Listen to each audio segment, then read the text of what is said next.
دوسرا عمل جو روایات میں ثابت ہے آپ علیہ السلام سے ملتا ہے، وہ بھی بعض روایات ہیں، اس میں یہ ہے کہ 10 محرم کو اہل خانہ پر کھانے کی وسعت کی جائے، کھانے پینے کی وسعت کی جائے۔ روایات ہیں، اور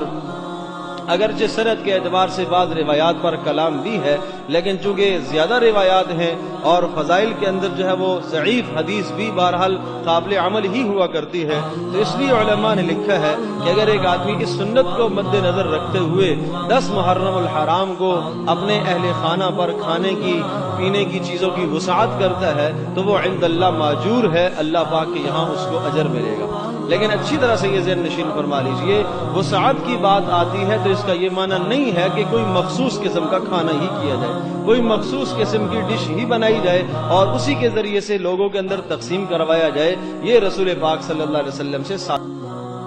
ویڈیو کے نیچے سبسکرائب کے بٹن پہ کلک کریں، بیل کے آئیکن پہ کلک کیجئے تاکہ ہر نئی ویڈیو کی نوٹیفیکیشن آپ کو مل جائے۔